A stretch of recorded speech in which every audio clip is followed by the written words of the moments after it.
കർത്താവ് നമ്മളെ അനുഗ്രഹിക്കുമാറാകട്ടെ. എല്ലാവർക്കും ഒരിക്കൽ കൂടെ ക്രിസ്തേശുവിന്റെ നാമത്തിൽ വന്ദനം അറിയിക്കുന്നു. ദൈവം നമ്മളെല്ലാവരെയും അനുഗ്രഹിക്കട്ടെ. കർത്താവിന്റെ സന്നിധി ഈ ദിവസങ്ങളിൽ വചനം നമ്മുടെ ജീവിതത്തിലെ ഏറ്റവും അനുഗ്രഹമാണ്. വചനം നമ്മുടെ ജീവിതത്തിലെ ഏറ്റവും അനുഗ്രഹമാണ്. അത് നമ്മുടെ ജീവിതത്തിലെ ഏറ്റവും അനുഗ്രഹമായി തന്നെ വിടുതലോടെ വെളിപ്പെടുത്തുവാൻ സ്വർഗത്തിലെ കർത്താവ് മതിയായ കർത്താവാണ്. ഈ ദിവസങ്ങൾ വളരെ പ്രാർത്ഥനയോടെ നമുക്ക് ദൈവവചനത്തിന്റെ മുൻപിൽ ആയിരിക്കാം. നിശ്ചയമായി ദൈവം നമ്മളോട് സംസാരിക്കും. എത്ര പേർ വിശ്വസിക്കുന്ന ദൈവം നമ്മളോട് സംസാരിക്കുന്നു? Price the lord, hallelujah. ഇന്ന് നിങ്ങളുമായി ചിന്തിപ്പാൻ ഞാൻ ആഗ്രഹിക്കുന്ന വിഷയം ഇന്നുകൊണ്ട് തീരുകയില്ല എനിക്കറിയാം. വരും ദിവസങ്ങളിലൊക്കെ നമുക്ക് ആ ഭാഗം ചിന്തിപ്പാൻ പരിശുദ്ധാത്മാവ് എനിക്ക് തന്നിരിക്കുന്ന ഒരു തിരുവചന ഭാഗത്തിലേക്ക് നമ്മൾ കടന്നു പോവുകയാണ്. മത്തായി എഴുതിയ സുവിശേഷം 13-ാം അധ്യായം അതിൻ്റെ 43-ാമത്തെ വാക്യമാണ് നമ്മൾ ചിന്തിപ്പാനായി എടുക്കുന്നത്. നിങ്ങൾക്ക് വിശുദ്ധ വേദപുസ്തകം കൈകളുണ്ടെങ്കിൽ നിശ്ചയമായി നിങ്ങൾ അതെടുത്ത് ഒരു നിമിഷം വായിക്കണം. മത്തായി സുവിശേഷം 13-ാം അധ്യായം 43-ാമത്തെ വാക്യം. ആ വാക്യം ഇങ്ങനെ എഴുതിയിരിക്കുന്നു: അന്ന് നീതിമാന്മാർ തങ്ങളുടെ പിതാവിന്റെ രാജ്യത്തിൽ സൂര്യനെ പോലെ പ്രകാശിക്കും. ചെവിയുള്ളവൻ കേൾക്കട്ടെ. ഒരിക്കൽ കൂടെ ഞാൻ ആ വാക്യം വായിക്കുന്നു. മത്തായി സുവിശേഷം 13-ാം അധ്യായം 43-ാമത്തെ വാക്യം. അന്ന് നീതിമാന്മാർ തങ്ങളുടെ പിതാവിന്റെ രാജ്യത്തിൽ സൂര്യനെ പോലെ പ്രകാശിക്കും. ചെവിയുള്ളവൻ കേൾക്കട്ടെ. കർത്താവിന്റെ ധന്യ തിരുനാമം വാഴ്ത്തപ്പെടുമാറാകട്ടെ. ഇന്ന് പകലിൽ മത്തായി എഴുതിയ സുവിശേഷം ഞാൻ അതിന്റെ മുഖവരികളിലേക്കോ ചരിത്ര പശ്ചാത്തലങ്ങളിലേക്കോ ഒന്നും കടന്നു പോകാൻ ആഗ്രഹിക്കുന്നില്ല. മത്തായി സുവിശേഷം 13-ാം അധ്യായം നാം 1 മുതൽ മുഴുവൻ വാക്യങ്ങൾ വായിച്ചു കഴിഞ്ഞാൽ അതിനകത്ത് നമുക്ക് യേശുക്രിസ്തുവിന്റെ 8 ഉപമകൾ നമുക്ക് കാണുവാൻ കഴിയും. 8 ഉപമകൾ. യേശുക്രിസ്തുവിന്റെ കർത്താവിന്റെ 8 ദിവ്യ ഉപമകൾ എന്ന ടൈറ്റിലിൽ ആണ് ഞാൻ ഈ സബ്ജക്റ്റിനെ നിങ്ങളുടെ ഉള്ളിൽ എത്തിക്കുവാൻ ആഗ്രഹിക്കുന്നത്. യേശുക്രിസ്തുവിന്റെ കർത്താവിന്റെ 8 ദിവ്യ ഉപമകൾ. ദിവ്യ ഉപമകൾ എന്ന് പറഞ്ഞ കർത്താവിന്റെ തിരുവെഴുത്താണ്. 8 ഉപമകളാണ് ഈ മത്തായി സുവിശേഷം 13-ാം അധ്യായത്തിൽ ദൈവത്തിന്റെ സ്തോത്രം രേഖപ്പെടുത്തിയിരിക്കുന്നത്.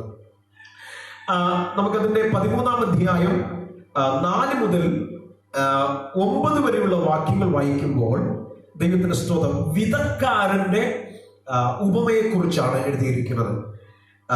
അതിന്റെ 24-ാം അധ്യായം 30 വരെയുള്ള വാക്യങ്ങൾ വായിക്കുമ്പോൾ ദൈവത്തിന്റെ സ്തോത്രം വിതച്ചിട്ട് ദൈവത്തിന്റെ സ്തോത്രം കളപ്പുരയിൽ കയറ്റിവെക്കുന്ന ഉപമയെ കുറിച്ചാണ് നമുക്കവിടെ കാണുവാൻ സാധിക്കുന്നത്. ദൈവത്തിന്റെ സ്തോത്രം. അതിന്റെ 33-ാമത്തെ വാക്യം മുതൽ 30-ാമത്തെ വാക്യം മുതൽ 32 വരെയുള്ള വാക്യങ്ങൾ വായിക്കുമ്പോൾ കടുകുമണിയുടെ ഉപമയെ കുറിച്ചാണ് കർത്താവ് പറഞ്ഞിരിക്കുന്നത്. 33-ാം അധ്യായം 35 വരെയുള്ള വാക്യങ്ങൾ വായിക്കുമ്പോൾ മാവ് പുളിച്ചതും സ്വർഗരാജ്യത്തെ സംബന്ധിച്ചുള്ള ഉപമകളെ കുറിച്ചാണ് പറഞ്ഞിരിക്കുന്നത്. 36-ാമത്തെ വാക്യം മുതൽ 43 വാക്യങ്ങൾ കള വിതച്ച് ദുഷ്ടന്റെ ഉപമയെ കുറിച്ചാണ് എഴുതിയിരിക്കുന്നത്. അതിന്റെ 44-ാമത്തെ വാക്യം വായിക്കുന്നു. തനിക്കുള്ളതെല്ലാം വിറ്റ് ഒരു വയൽ വാങ്ങിച്ച ഒരുവന്റെ ഉപമയെ കുറിച്ച് എഴുതിയിരിക്കുന്നു. 7-ാമതായി നമുക്ക് 7-ാമത്തെ ഉപമ 45-ാമത്തെ വാക്യം മുതൽ 46 വരെ നല്ല മുത്ത് അന്വേഷിക്കുന്ന ഒരു വ്യാപാരിയുടെ ഉപമയെ കുറിച്ചാണ് നമുക്ക് കാണുവാൻ സാധിക്കുന്നത്. 47 മുതൽ 39 വരെ 8-ാമത്തെ ഉപമ എല്ലാ വക മീനും പിടിക്കുന്നതായ ഒരു വലയെ കുറിച്ചാണ്. ഇങ്ങനെ 8 ഉപമകളാണ് ഈ മത്തായി സുവിശേഷത്തിൽ 13-ാം അധ്യായത്തിൽ കർത്താവ് ആലേഖനം ചെയ്തിരിക്കുന്നത്. നമുക്കവിടെ ഈ 13-ാമത്തെ അധ്യായത്തിലെ ദൈവത്തിന്റെ സ്തോത്രം ഓരോ ഉപമകളായി നമ്മൾ പഠിക്കാൻ പോവുകയാണ്. ദൈവത്തിന്റെ സ്തോത്രം. നിങ്ങൾ എന്നോടുകൂടെ കഴിയുന്നവർ ദൈവത്തിന്റെ സ്തോത്രം നിങ്ങൾ വേദപുസ്തകവും ഒരു പേപ്പറൊക്കെ എടുത്ത് ദൈവവചനം ഒന്ന് എഴുതിയെടുക്കുന്നതൊക്കെ നന്നായിരിക്കും. ദൈവത്തിന്റെ സ്തോത്രം. അതിനായിട്ട് നിങ്ങൾ തയ്യാറാകുക. ദൈവം സഹായിക്കട്ടെ. ദൈവത്തിന്റെ സ്തോത്രം. ഹല്ലേലൂയ. അവിടെ പറഞ്ഞിരിക്കുന്ന ഉപമയുടെ 1-ാമത്തെ ഉപമ നമുക്കതിന്റെ 4 മുതൽ 9 വരെയാണ് നമുക്ക് ആ ഉപമയെ കുറിച്ച് നമുക്ക് കാണുവാൻ കഴിയുന്നത്. മത്തായി സുവിശേഷം 13-ാം അധ്യായം ദൈവത്തിന്റെ സ്തോത്രം 4 മുതൽ 9 വരെയുള്ള വാക്യം ഞാനത് വായിക്കുവാൻ ആഗ്രഹിക്കുന്നു. വിതയ്ക്കുമ്പോൾ ചിലത് വഴിയരികെ വീണു, പറവകൾ വന്നത് തിന്നു കളഞ്ഞു. ചിലത് പാറസ്ഥലത്ത് ഏറെ മണ്ണില്ലാതെ ഇടത്ത് വീണു. മണ്ണിന് താഴ്ചയില്ലാകിയാൽ ക്ഷണത്തിൽ മുളച്ചു വന്നു. സൂര്യൻ ഉദിച്ചാതെ ചൂട് തട്ടി വേരില്ലാകിയാൽ അത് ഉണങ്ങിപ്പോയി. മറ്റു ചിലത് മുള്ളിൻ ഇടയിൽ വീണു. മുള്ള് മുളച്ചു വളർന്ന് അതിനെ ഞെരുക്കിക്കളഞ്ഞു. മറ്റു ചിലത് നല്ല സ്ഥലത്ത് വീണു. 100, 60, 30 മേനിയായി വിളഞ്ഞു. ചെവിയുള്ളവൻ കേൾക്കട്ടെ. ചെവിയുള്ള എല്ലാവരും കേൾക്കണമെന്നാണ് ദൈവം ആഗ്രഹിക്കുന്നത്. ആർക്കൊക്കെ ചെവിയുണ്ട്? ജാതിയില്ല, മതമില്ല, വർണ്ണമില്ല, വർഗമില്ല. ചെവി ആർക്കൊക്കെയുണ്ടോ അവരെല്ലാവരും ഇത് കേൾക്കണമെന്നുള്ളതാണ് ദൈവം ആഗ്രഹിക്കും. ദൈവത്തിന് സ്തോത്രം. ഒരാൾ വിതയ്ക്കാനായിട്ട് ഇറങ്ങിയപ്പോൾ ചിലത്, ദൈവത്തിന് സ്തോത്രം, അതിന്റെ 4-ാമത്തെ വാക്യത്തിൽ വായിക്കുന്നു, വഴിയരികിൽ വീണു. സ്തോത്രം. 4 വിധങ്ങളെ കുറിച്ചാണ്, 4 ഇടങ്ങളെ കുറിച്ചാണ് വിശുദ്ധ വേദപുസ്തകം നമ്മെ പരിചയപ്പെടുത്തുന്നത്. 4 ഇടങ്ങൾ എന്ന് പറയുമ്പോൾ, ഇത് വായിക്കുമ്പോൾ എനിക്ക് കർത്താവ് ഒരു സ്ഥലം തരാൻ പോകുന്നു, അവിടെ വിതയ്ക്കുന്ന കാര്യത്തെ കുറിച്ച് നല്ല കർത്താവ് പറയുന്നത്. ഇത് ഒരു മനുഷ്യന്റെ ഹൃദയത്തിലെ അവസ്ഥകളെ കുറിച്ചാണ്. ദൈവത്തിന് സ്തോത്രം. ഒരു മനുഷ്യനിൽ ഇങ്ങനെയുള്ള 4 നിലങ്ങളെ കുറിച്ച് കർത്താവ് പരിചയപ്പെടുത്തുകയാണ്. നമ്മുടെ ജീവിതത്തിലെ അന്തർലീനമായി അകത്തിരിക്കുന്ന നമ്മുടെ ജീവിതത്തെ കുറിച്ചാണ്, നമ്മുടെ മനസ്സിനെ കുറിച്ച്, നമ്മുടെ ഹൃദയത്തെ കുറിച്ച് ഒക്കെയാണ് കർത്താവ് പറയുന്നത്. ദൈവത്തിന്റെ സ്തോത്രം. നമ്മുടെ വ്യക്തിപരമായ ജീവിതത്തിൽ ഇങ്ങനെയുള്ള 4 നിലങ്ങൾ ഉണ്ടെന്നാണ് കർത്താവ് പഠിപ്പിക്കുന്നത്. അതിൽ 1-ാമത്തെ നിലം വഴിയരിക് എന്നാണ് പറയുന്നത്. വഴിയരിക് 4-ാമത്തെ 13-ാം അധ്യായം 4-ാമത്തെ വാക്യത്തിൽ പറയുന്നു, വഴിയരികിൽ ചിലത് വീണു. വിത്തിനെ കുറിച്ച് പറയും. വിത്ത് ദൈവത്തിന്റെ സ്തോത്രം. ഹല്ലേലൂയ. ദൈവത്തിന്റെ സ്തോത്രം. വചനമാണ്. വചനം നമ്മുടെ ജീവിതത്തിൽ അത്യാവശ്യമാണ്. ആ വചനം നമ്മുടെ ഹൃദയത്തിനകത്ത് ആഴമായി പതിഞ്ഞാലേ ജീവിതത്തിൽ വിടുതൽ ഉണ്ടാകുകയുള്ളൂ. അതുകൊണ്ട് ഇന്ന് പകൽക്കാലം ദൈവത്തിന്റെ സന്നിധിയിൽ നാം പ്രാർത്ഥിക്കുമ്പോൾ ഈ ഉപമകൾ കർത്താവ് പറയുമ്പോൾ നിശ്ചയമായി അത് എന്തിനെന്ന് ശിഷ്യന്മാർക്ക് ഒരു സംശയമുണ്ടായി. ദൈവത്തിന്റെ സ്തോത്രം. ശിഷ്യന്മാർക്ക് ഒരു സംശയമുണ്ട്, കർത്താവ് എന്തിനാ ഈ ഉപമകളെല്ലാം കൂടി ഇങ്ങനെ പറയുന്നു? ശിഷ്യന്മാരും അടങ്ങിയിരുന്നില്ല. അവര് ജനമെല്ലാം പോയതിനു ശേഷം അതിന്റെ 13-ാം അധ്യായം 10-ാമത്തെ വാക്യത്തിൽ, പിന്നെ ശിഷ്യന്മാർ അടുക്കി വന്ന് അവരോട് ഉപമകളായി സംസാരിക്കുന്നത് എന്ത് എന്ന് അവനോട് ചോദിച്ചു. സ്തോത്രം. ശിഷ്യന്മാരോടൊക്കെ ത്രൂവായിട്ട് ചില ദൂതുകൾ പറയുന്നു. ഈ പൊതുജനത്തോട് കർത്താവ് ഉപമകളായി പറയും. അപ്പൊ ഈ പൊതുജനത്തോട് സംസാരിക്കുമ്പോൾ കർത്താവ് വളരെ ഗൗരവമായി അവർക്ക് മനസ്സിലാകുന്ന നിലവാരത്തിലാണ് സംസാരിച്ചത്. ഈ കാലഘട്ടത്തിലൊക്കെ ഞാൻ ശ്രദ്ധിക്കാറുള്ള കാര്യമുണ്ട്. സുവിശേഷ യോഗങ്ങളിലും പബ്ലിക് മീറ്റിങ്ങുകളിലൊക്കെ ഹല്ലേലൂയ ദൈവമക്കളുടെ ഇടയിലുള്ള വിഴുപ്പുകളും വഴുക്കുകളും കുറവുകളും പാപങ്ങളൊക്കെ വലിച്ചു വാരിയിട്ട് ദൈവത്തിന്റെ സ്തോത്രം ജനം തിരിച്ചറിയാതെ എന്താണ് സുവിശേഷം എന്ന് പോലും തിരിച്ചറിയാൻ കഴിയാത്ത വേദികൾ ഉണ്ടായിരുന്നു. ദൈവത്തിന്റെ സ്തോത്രം. ഈ ഫേസ്ബുക്കിലും പല പല പല മീറ്റിങ്ങുകൾ നമ്മൾ ശ്രദ്ധിച്ചാൽ അറിയാം, ദൈവവചനം നന്നായി എത്രത്തോളം ആൾക്കാരുടെ ഉള്ളിൽ എത്തിക്കുന്നു എന്ന് എനിക്ക് അറിയത്തില്ല. ദൈവത്തിന്റെ സ്തോത്രം. അങ്ങനെ എത്തിക്കുന്നവരെ ദൈവം സഹായിക്കട്ടെ. എന്ത് ചെയ്താലും കർത്താവിന്റെ നാമനിമിത്തമാണല്ലോ സ്വർഗരാജ്യത്തിൽ പ്രതിഫലം ഉണ്ടാകട്ടെ. ദൈവത്തിന്റെ സ്തോത്രം. ഹല്ലേലൂയ. അപ്പോൾ കർത്താവ് ഒരിക്കലും പൊതുസമൂഹത്തിൽ പൊതുവായി ജനത്തിന് മനസ്സിലാകുന്ന നിലവാരത്തിൽ കർത്താവ് ഒന്നും ഉപമകളായിട്ടല്ലാതെ ഒന്നും പറഞ്ഞില്ല. അത് ശിഷ്യന്മാരെ ഒന്ന് ചൊടിപ്പിച്ചു. കർത്താവ് ഞങ്ങളോട് എന്ന് പറയും, ഈ ജനത്തോട് മാത്രം എന്നാണ് ഇങ്ങനെ ഈ ഉപമകളായി പറയും. ദൈവത്തിന്റെ സ്തോത്രം. അപ്പൊ യേശു അവർക്ക് കൊടുത്ത മറുപടി 11-ാമത്തെ വാക്യം, അവൻ അവരോട് ഉത്തരം പറഞ്ഞത്, സ്വർഗരാജ്യത്തിന്റെ മർമ്മങ്ങളെ അറിയുവാൻ നിങ്ങൾക്ക് വരം ലഭിച്ചിരിക്കുന്നു. സ്തോത്രം. അവർക്കോ ലഭിച്ചിട്ടില്ല. അപ്പൊ ഒറ്റ മറുപടിയേ ഉള്ളൂ. സ്വർഗരാജ്യത്തിലെ മർമ്മങ്ങളെ മനസ്സിലാക്കാൻ അവർക്ക് വരം ലഭിച്ചിട്ടില്ല.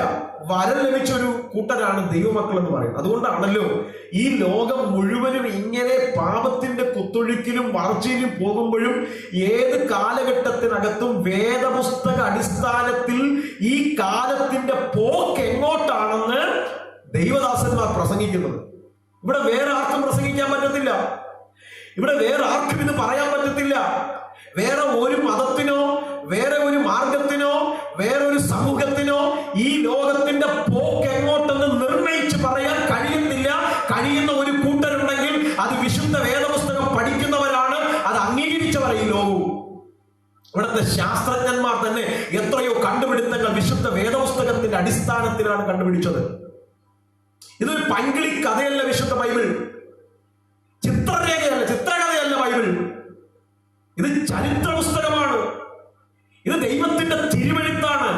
ഇതിനെ മാറ്റിവെച്ചുകൊണ്ട് ഒരു രാജ്യത്തിനും ഒരു അധികാരികൾക്കും ഒരു കാലഘട്ടത്തിനും മുന്നോട്ട് പോകാൻ കഴിയത്തില്ല. അത് നന്നായി വെളിപ്പെടുത്തുന്ന ഒരു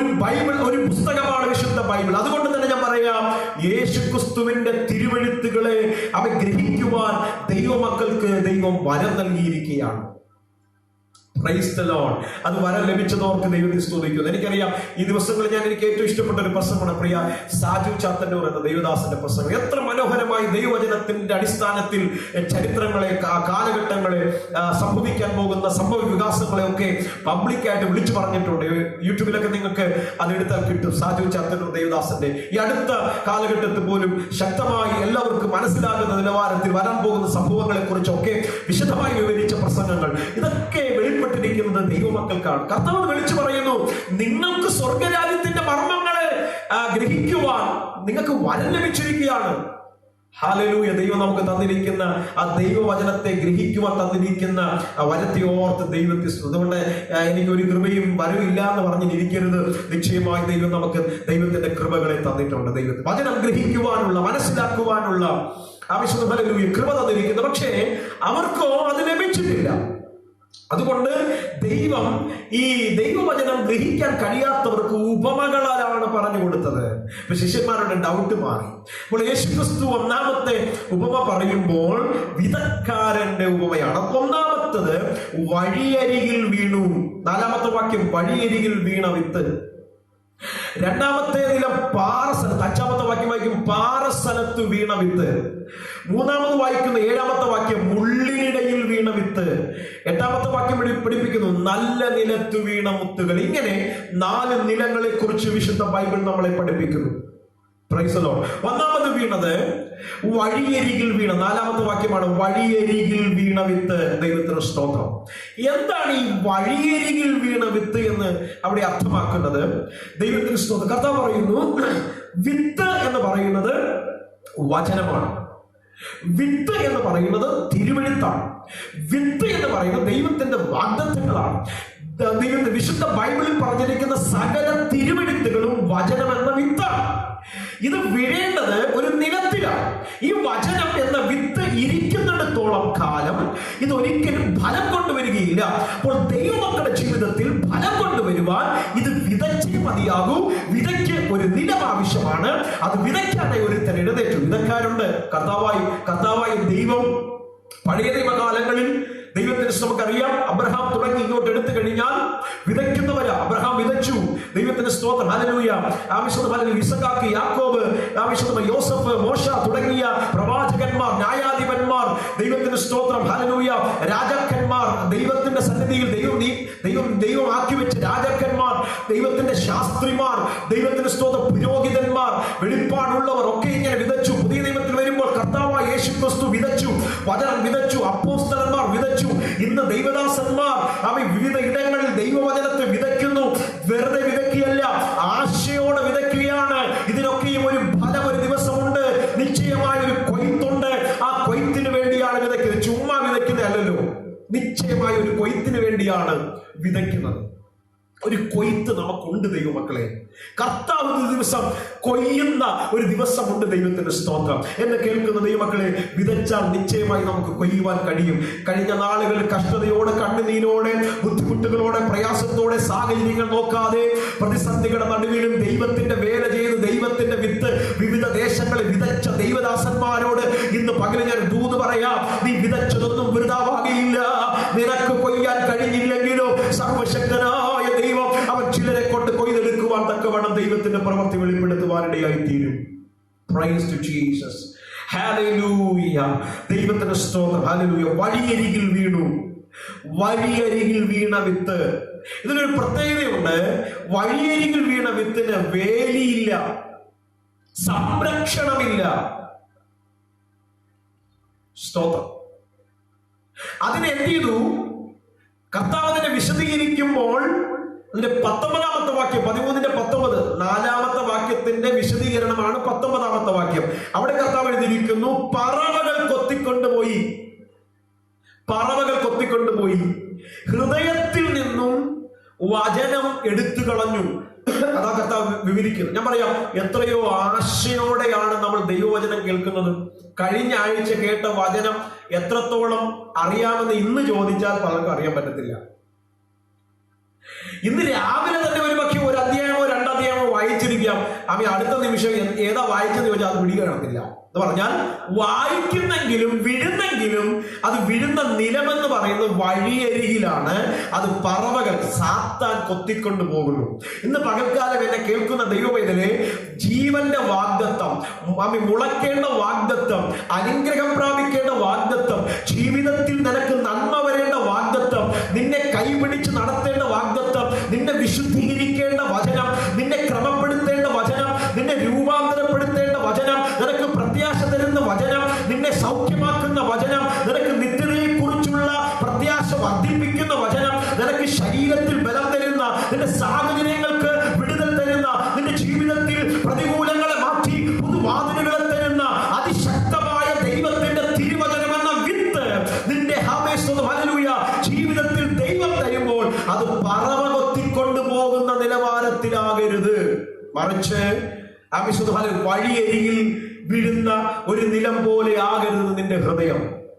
ദൈവത്തിന്റെ ഇത്ര മനോഹരമായ എനിക്ക് ഈ വചനത്തെ കുറിച്ച് പറയുമ്പോൾ എനിക്ക് പെട്ടെന്ന് എന്നെ ഭയങ്കരമായി എന്നെ ആവേശം കൊള്ളിപ്പിക്കുന്ന ഒരു വചനമാണ് 1 കൊരിന്ത്യർക്കിലേക്ക് നമ്മൾ വായിക്കുന്നത്. ക്രൂശിന്റെ വചനം നശിച്ചു പോകുന്നവർക്ക് മോശം, രക്ഷിക്കപ്പെട്ട നമുക്ക് ഈ വചനം എന്ന വിത്ത് ഒരു ദൈവശക്തിയാണ്. അതെ, പലരും അത് തിരിച്ചറിയുന്നില്ല. ശക്തിക്ക് വേണ്ടി പല സ്ഥലങ്ങളിൽ ഓടിക്കൊണ്ട് നടക്കുക, പല ദൈവദാസന്മാരുടെ കീഴിൽ ഓടിക്കൊണ്ട് നടക്കുക. ഇല്ല, നീ ഇരിക്കുന്നിടത്ത് നിനക്ക് ശക്തി പകരാൻ ദൈവം മതിയായവന. ഈ വചനത്തിന്റെ ശക്തി ഒന്ന് നീ തിരിച്ചറിയണം. ദൈവത്തിന്റെ സ്തോത്രം, ഹല്ലേലൂയ. കഴിഞ്ഞ ദിവസങ്ങളിൽ എന്റെ ജീവിതത്തിൽ വളരെ ദുഃഖകരമായ അനുഭവങ്ങളിലൂടെ കടന്നുപോയി. ശാരീരികമായ അസ്വസ്ഥതകളാൽ ഞാൻ ഹോസ്പിറ്റലിൽ അഡ്മിറ്റ് ആയിരുന്നു. 2 ദിവസം ICUലായിരുന്നു. ദൈവത്തിന്റെ സ്തോത്രം. ഇന്നലെ മെഡിക്കൽ കോളേജ് ഹോസ്പിറ്റലിൽ എനിക്ക് TMT എന്ന ടെസ്റ്റ് നടത്തി. ദൈവത്തിന്റെ സ്തോത്രം. സർവശക്തനായ ദൈവം യാതൊരുവിധ കുറവുമില്ലാതെ വണ്ണം ദൈവത്തിന്റെ സ്തോത്രം എല്ലാം നോർമൽ എന്ന നിലവാരത്തിൽ ദൈവത്തിന്റെ ഡോക്ടർ സൈൻ ചെയ്തു. ഞാൻ പറഞ്ഞതിന്റെ കാരണം ഇത്രയേ ഉള്ളൂ. ദൈവത്തിന്റെ സ്തോത്രം, ദൈവശക്തി വചനത്തിനകത്തുണ്ട്. ദൈവശക്തി വചനത്തിനകത്തുണ്ട്. വിശ്വസിക്കാൻ നീ തയ്യാറായാൽ നിന്റെ ജീവിതത്തിൽ സൗഖ്യം തരുവാൻ, ഡോക്ടർമാർ എഴുതുന്ന വിധിയെ പോലെ തിരുത്തി എഴുതുവാൻ, ലോകം എഴുതിയ വിധിയെ തിരുത്തി എഴുതുവാൻ, നിന്റെ കുടുംബത്തിനെതിരെ എഴുതിയ, നിന്റെ തലമുറക്കെതിരെ എഴുതിയ വിധി, നിന്റെ ശുശ്രൂഷക്കെതിരെ എഴുതിയ വിധി, നിന്റെ ഭാവിക്കെതിരെ എഴുതിയ വിധി തിരുത്തി എഴുതുവാൻ എന്റെ ദൈവത്തിന് കഴിയും. ഈ വചനത്തിന് കഴിയും. ഈ വചനത്തിൽ നീ വിശ്വസിക്ക്. ഇത് വഴിയരികിൽ ഇടാതെ, ഇത് പറവ കൊത്തിക്കൊണ്ടു പോകാൻ നീ അനുവദിക്കരുത്. സ്തോത്രം. നമുക്കറിയാം, ഈ വഴിയരികിൽ വീണാലും കുഴപ്പമില്ല, പക്ഷെ ഇത് മുളയ്ക്കും. പക്ഷെ അത് നമ്മുടേതാകത്തില്ല, അത് ഗവൺമെന്റിന്റെ ആകും. നമുക്കെല്ലാവർക്കും അറിയാം, വഴിയരി നിൽക്കുന്ന ദൈവത്തിന് എല്ലാം ഗവൺമെന്റിന്റെയാണ്. ഈ ഒരു പ്രോപ്പർട്ടിക്ക് അകത്ത് നിൽക്കുന്നതേ നമ്മുടെ ആകും. അതുകൊണ്ടാണ് കർത്താവ് പറഞ്ഞു, നിന്റെ വാഗ്ദത്തങ്ങളെ ഏത് സമയത്തും കൊത്തിക്കൊണ്ടുപോകുന്ന പറവയ്ക്ക് ഏത് സമയത്തും പറന്നിറങ്ങുവാൻ കഴിയുന്ന ഒരു നിലമായി മാറരുത് നിന്റെ ഹൃദയം. വിശുദ്ധ ബൈബിൾ പഠിപ്പിക്കുന്നു, വഴിയരികിൽ വീണ വിത്ത് പറവ കൊത്തിക്കൊണ്ടുപോയി. നമുക്കറിയാം, ഈ പറവ എന്ന് പറയും, കാക്ക, ഇതൊക്കെ ഈ ഇങ്ങനെ ആഹാരത്തിന് വേണ്ടി ഇങ്ങനെ പതിയിരിക്കുന്ന പറവകൾ. സ്തോത്രം. എനിക്ക് 3 കുഞ്ഞുങ്ങളാണ്. ഞാൻ എപ്പോഴും ആഹാരം കഴിക്കും, കുഞ്ഞുങ്ങൾക്ക് പുറത്തിറങ്ങുന്ന കാര്യം ദൈവം നമുക്ക് കണ്ണുകളെത്തത്തില്ല. ഈ കുഞ്ഞുങ്ങളുടെ കയ്യിൽ നിന്ന് ഈ പറവകൾ അടിച്ചുകൊണ്ട് പോകാൻ എളുപ്പമാണ്, റാഞ്ചിക്കൊണ്ടുപോകാൻ. കുഞ്ഞുങ്ങളെ റാഞ്ചിക്കൊണ്ടുപോകാനൊക്കെ എളുപ്പമാണ്. പക്വതയുള്ളവരെടുത്ത് ഇത് വരത്തില്ല. അതുകൊണ്ട് ഞാൻ പറയാം, ദൈവവചനത്തിന്റെ പക്വതയിൽ ദൈവമക്കൾ വരണം. ബാല്യ ശൈശവ പ്രായങ്ങൾ വിടണം. ഇന്നും ശൈശവമായി ഇരിക്കാതെ വചനത്തിന്റെ പക്വതയിൽ എത്തുവാൻ ദൈവമക്കൾ തയ്യാറാകണം. ദൈവത്തിന്റെ സ്തോത്രം. ദിവസങ്ങളിൽ ദൈവം അത് ആഗ്രഹിക്കുന്നു. ഹല്ലേലൂയ. ദൈവത്തിന്റെ സ്തോത്രം. ഏത് സമയത്തും ഈ വിത്തിനെ കൊത്തിക്കൊണ്ടു പോകുവാൻ പതിയിരിക്കുന്ന ദുഷ്ട ശത്രു പറന്നിറങ്ങുന്ന ഒരു നിലമായി മാറരുത് നിന്റെ നിലം, നിന്റെ ഹൃദയം. ഏത് സമയത്തും ഏത് പ്രതിസന്ധിയിലും ദൈവവചനം മുളച്ചു വരുവാൻ തക്കതായ ഒരു നിലമായി മാറുവാൻ തക്കവണ്ണം ഈ ദിവസങ്ങളിൽ ഏൽപ്പിച്ചു കൊടുക്കുക. വഴിയരികിൽ വീണു, ഹൃദയത്തിൽ നിന്നുകൊണ്ട് വചനം എടുത്തുകൊണ്ടുപോയി. സ്തോത്രം. ഒന്നുകൂടെ ഞാൻ പറയാം, ദൈവവചനം ധാരാളമായി ദിവസങ്ങൾ നമ്മൾ കേൾക്കുന്നുണ്ട്, ദൈവവചനം വായിക്കുന്നുണ്ട്. എത്രമാത്രം വചന ഹൃദയത്തിലുണ്ടെന്ന് ചോദിച്ചാൽ അതറിയത്തില്ല. പറവ കൊത്തിക്കൊണ്ടുപോകാൻ ഇടയാകും. 1ാമത്തെ നിലം വഴിയരികിൽ വീണ നിലം. ഈ പറവകൾ കൊത്തിക്കൊണ്ടുപോകുന്ന ഹൃദയത്തിൽ നിന്ന് വചനം എടുത്തുകൊണ്ടുപോകും. ചിലരെ കുറിച്ച് ഞാൻ ദൈവത്തിന് പലപ്പോഴും ദൈവത്തിന് പല പ്രതിസന്ധികളിലും നമുക്ക് ദൈവവചനം കൊണ്ട് ജയിക്കുവാൻ കഴിയും. പക്ഷെ പലർക്കും കഴിയുന്നില്ല. കാര്യം ആ സമയത്ത് ആ വചനം ഓർമ്മയില്ല, വചനം ഉള്ളിലില്ല. ആ പ്രതിസന്ധിയിൽ ജയിക്കേണ്ട വിത്ത്, ആ പ്രതിസന്ധിയിൽ ജയിക്കേണ്ട വചനം നിന്റെ ഉള്ളിൽ ദൈവം തന്നു, പക്ഷേ നിന്റെ ഹൃദയം ആ സമയത്ത് നല്ല നിലമായിരുന്നില്ല. അതുകൊണ്ട് പറവ കൊത്തിക്കൊണ്ട് പ്രതിസന്ധി വന്നപ്പോൾ ആ വിത്തിന് പ്രായോഗികമായ നിലവാരത്തിൽ എത്താൻ പറ്റിയില്ല. അവിടെ ഇല്ല വിത്ത്, ആ വിത്ത് അവിടെ ഇല്ല, ആ വചനം ഓർമ്മയില്ല, ആ വാഗ്ദത്തം ഓർമ്മയില്ല. ആ പ്രതിസന്ധിയിൽ ചെയ്യിക്കേണ്ട തിരുവഴുത്തുകളും വാഗ്ദത്തങ്ങളും ദൈവം എനിക്ക് തന്നിട്ടുണ്ടായിരുന്നു, പക്ഷെ എനിക്കത് ഓർമ്മയില്ല. കാര്യം എന്താ? പറവ കൊത്തിക്കൊണ്ടുപോയി.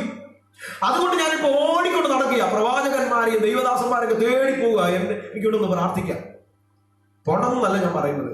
പക്ഷെ നിന്റെ വീടിനകത്ത് ഇരുന്നു കൊണ്ട് നിന്റെ വാഗ്ദത്തത്തിന്റെ ജയം നിനക്ക് പ്രാപിക്കുവാൻ കഴിയും. കാരണം പലപ്പോഴും നിന്റെ വാഗ്ദത്തങ്ങളെ പറവകൊത്തി, ഇനി പറവകൊത്തി കൊണ്ടുപോകാനുള്ള നിലമാകരുത് നിന്റെ നിലം. ദൈവം, ഞാൻ വേഗത്തിൽ വരട്ടെ. രണ്ടാമത്തെ നിലത്തെ കുറിച്ച് എഴുതിയിരിക്കുന്നു, പാറസ്ഥലത്ത് വീണ. അതിന്റെ 5-ാമത്തെ വാക്യം, 13-ാം അധ്യായം 5-ാമത്തെ വാക്യം എഴുതിയിരിക്കുന്നു, ചിലത് പാറസ്ഥലത്ത് വീണു. അതിന്റെ മറുപടിയാണ് കർത്താവ് 20-ാമത്തെ വാക്യം, 20ഉം 21 വാക്യങ്ങളിൽ കർത്താവ് കൊടുത്തിരിക്കുന്നു. അത് പാറസ്ഥലത്ത് വീണു, വേരില്ലാത്തത് കൊണ്ട് സ്തോത്രം, ഇത് മുളച്ചു വന്നു. പാറസ്ഥലത്ത് മുളച്ചു വന്നു, പക്ഷേ ഇത് വെയിലടിച്ചപ്പോൾ ദൈവത്തിന് സ്തോത്രം, ഇതിന് വേരില്ലാത്തത് കൊണ്ട് ക്ഷണത്തിൽ ഇതെന്ത് ചെയ്തു? നശിച്ചു പോയി. ചിലതൊക്കെ നമ്മുടെ അകത്ത് കിടപ്പുണ്ട്, സ്തോത്രം. ചില വാക്യങ്ങളും വാഗ്ദത്തങ്ങളൊക്കെ കിടപ്പുണ്ട്, പക്ഷേ ദൈവത്തിന് സ്തോത്രം, ഹല്ലേലൂയ, വിശ്വാസം എന്ന വേരില്ലെങ്കിൽ പ്രതികൂലത്തിന്റെ ചൂട് തട്ടുന്ന ഇടത്ത് കൃത്യമായി ഈ ശിഖരങ്ങളിലേക്ക് നിലനിൽക്കുവാനുള്ള വെള്ളവും വളവും എത്തിക്കാൻ കഴിയത്തില്ല. സ്തോത്രം, ഹല്ലേലൂയ. അതുകൊണ്ടാണ് ചിലരൊക്കെ പ്രാർത്ഥിച്ച് ദൈവവചനം കേട്ട് പോകുന്നതല്ലാതെ വീട്ടിൽ പോയി ഒന്ന് പ്രാർത്ഥിക്കുകയോ വചനം വായിക്കുകയോ വിശ്വാസത്തിൽ ഉറക്കുകയോ ചെയ്യില്ല. പ്രതിസന്ധി വരുമ്പോൾ അവർ വെള്ളത്തിന് വേണ്ടി ഓടും, പക്ഷെ ഇല്ല, വെയിലടിക്കുമ്പോൾ ദൈവത്തിന് സ്തോത്രം, ഹല്ലേലൂയ. ഇവരെ കുറിച്ച് അതിന്റെ മറുപടി കർത്താവ് പറയുന്നത്, ഈ പാറസ്ഥലത്ത് വീഴുന്ന വിത്തുകൾക്ക് ഒരു പ്രത്യേകതയുണ്ട്. അത് ഉടനെ സന്തോഷമുണ്ടാവും. വചനം കേൾക്കുമ്പോൾ കൈയടിക്കും, പാട്ടുപാടും, ശരി പാസ്റ്റർ ഞാനത് ചെയ്യാമെന്ന് പറയും. ഞാൻ ഇപ്പം തന്നെ കർത്താവിന് വേണ്ടി വേല ചെയ്യും, ഇപ്പോൾ തന്നെ ഞാൻ കർത്താവിന് വേണ്ടി ഇത് ചെയ്യും, അത് ചെയ്യും. ഭയങ്കര സന്തോഷം ഉണ്ടാകും, ആനന്ദം ഉണ്ടാകും. ചിലരൊക്കെ ദൈവസന്നിധിയിൽ ആരാധിക്കുകയും പ്രാർത്ഥിക്കുകയും ഒക്കെ ചെയ്യുമ്പോൾ കണ്ടിട്ടില്ലേ? കാര്യം എന്താ? അത് പാറസ്ഥലത്ത് വീണ വിത്ത്, ആനന്ദമുണ്ടായി. ഉടനെ ഒരു സന്തോഷം, അത് കഴിഞ്ഞാൽ പിന്നെ സന്തോഷമില്ല. പള്ളിക്കകത്ത് വരുമ്പോൾ ഒരു സന്തോഷം, പള്ളിക്കകത്ത് വരുമ്പോൾ ഒരു ആനന്ദം, അത് കഴിയുമ്പോൾ പിന്നെ മുഖമൊക്കെ ഇരിക്കുന്നത് കാണണം, കടന്നൽ കൊട്ടിയതുപോലെ. ഉടനെ ഒരു സന്തോഷം, ഉടനെ മുളച്ചു വന്നു. പക്ഷെ വേരില്ലാത്തത് കൊണ്ട് ദൈവത്തിന്റെ സ്തോത്രം, ഹല്ലേലൂയ, അത് ക്ഷണത്തിൽ ദൈവത്തിന്റെ സ്തോത്രം അതെന്ത് ചെയ്തു? അവൻ വാടിപ്പോയി, കരിഞ്ഞുപോയി. ഹല്ലേലൂയ. വേരില്ലാത്തതിനാൽ വിശ്വാസം എന്ന വേര് ഈ ദിവസങ്ങളിൽ നാം വർദ്ധിപ്പിച്ചെടുക്കേണ്ടത് ആവശ്യമാണ്. വിശ്വാസം ഉണ്ടോ എന്ന് ചോദിച്ചാൽ ഉണ്ട്. പനി മാറുമോ? ചുമ മാറുമോ? ക്യാൻസർ മാറുമോ എന്ന് ചോദിച്ചാൽ മാറും. പക്ഷെ മാറൂല എന്ന് പറഞ്ഞു കഴിഞ്ഞാൽ മാറില്ല. അവിശ്വാസത്തിന്റെ തലങ്ങൾ ദിവസം എടുത്തു കളയണം. വിശ്വാസത്തോടെ ബൈബിൾ, എന്റെ നീതിമാൻ വിശ്വാസത്താൽ ജീവിക്കും. വിശ്വാസത്താൽ പട്ടണങ്ങളെ പിടിച്ചടക്കിയ, തീയുടെ ശക്തിയെ കെടുത്തിയ, സിംഹങ്ങളെ വായടച്ച, ഹല്ലേലൂയ, നിരവധി ഭക്തന്മാരുടെ പട്ടിക എബ്രായ ലേഖനത്തിൽ നമുക്ക് വായിക്കുവാൻ കഴിയുന്നു. വിശ്വാസത്തിന്റെ വേര് ഈ ദിവസങ്ങളിൽ വർദ്ധിക്കട്ടെ. വചനത്തിന്റെ ആഴങ്ങളിൽ ഇറങ്ങുവാൻ, ഉറച്ചു നിൽക്കുവാൻ, ഏത് കൊടുങ്കാറ്റും ഏത് പ്രതിസന്ധിയും ഏത് ചൂടും ഏത് വെയിലും നിന്റെ മേൽ ആഞ്ഞടിച്ചാലും കരിഞ്ഞു പോകാതെ, തളർന്നു പോകാതെ ഈ ഭൂമിയുടെ മണ്ണിൽ ഉറച്ചു നിന്ന് ദൈവത്തെ ഉയർത്തേണ്ടതിന് നിന്റെ വിശ്വാസത്തിന്റെ വേരുകൾ ആഴമായി ഇറങ്ങിയേ മതിയാകൂ. Praise the lord, hallelujah. ആരാധിക്കരുതെന്ന് പറഞ്ഞാൽ അപ്പൊ ആരാധന നിർത്തുന്നത് വിശ്വാസമല്ല. പള്ളി പോകരുതെന്ന് പറഞ്ഞാൽ പള്ളി പോകാതിരിക്കുന്ന വിശ്വാസമല്ല. ഇനി കൈയടിക്കാതിരിക്കുന്ന വിശ്വാസമല്ല. എന്റെ വിശ്വാസം പ്രതികൂലങ്ങളെ അതിജീവിക്കുന്ന വിശ്വാസമാണ്. എന്റെ വിശ്വാസം ചെങ്കടലിനകത്തും വഴി തുറക്കുന്ന ദൈവത്തെ സേവിക്കുന്നതാണ്. എന്റെ ദൈവം വിടുവിച്ചാലും വിടുവിച്ചില്ലെങ്കിലും അവനെ സേവിക്കുന്ന വിശ്വാസമാണ് എന്റെ വിശ്വാസം. ആ വിശ്വാസത്തിന്റെ തലത്തിലേക്ക് ദൈവമക്കൾ എത്തിച്ചേർന്നേ മതിയാകും. Price the lord, hallelujah. നമുക്കറിയാം, ഞാനൊരു സഭ നടത്തുന്ന പാസ്റ്ററുടെയാണ്. പുതിയ വിശ്വാസികൾ പലപ്പോഴും വരാറുണ്ട്. വിവിധ മതസ്ഥർ, വിവിധ ജാതിയിൽപ്പെട്ടവരൊക്കെ ദൈവസഭയിൽ വരാറുണ്ട്. ദൈവവചനം കേൾക്കുമ്പോൾ സന്തോഷമുണ്ടാകാറ് അവർക്കുണ്ട്. ദൂത് കേൾക്കുമ്പോൾ സന്തോഷമുണ്ടാകാറുണ്ട്. വിടുതൽ തരുമെന്ന് പറയുമ്പോൾ സന്തോഷം അവർക്കുണ്ടാകും. ഉടനെ ഒരു സന്തോഷം ഉണ്ടാകാറുണ്ട്.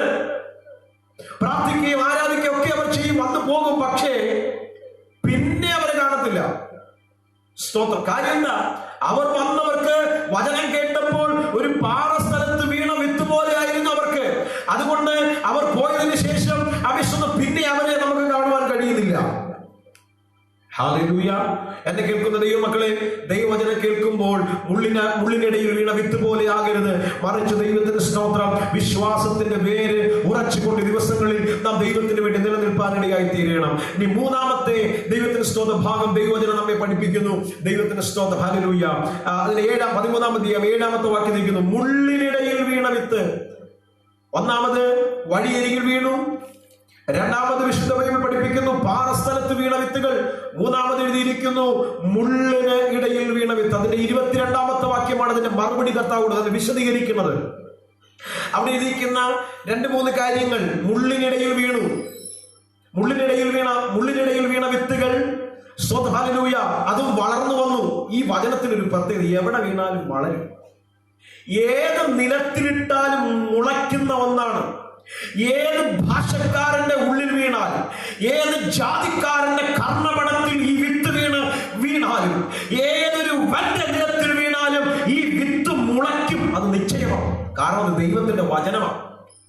സെൻട്രൽ പാസ്റ്ററുടെ പ്രസ്ഥാനങ്ങളുടെ നേതാക്കന്മാരുടെ വാക്കല്ല, മറിച്ച് സർവശക്തനും ഉന്നതനും നീതിമാനുമായ വിശ്വസ്തനായ ജീവിക്കുന്ന ദൈവത്തിന്റെ തിരുവെഴുത്താകയാൽ ഇത് ഏത് നിലത്തിലും മുളയ്ക്കുമെന്നുള്ളതാണ് ദൈവത്തിന്റെ സ്തോത്രം.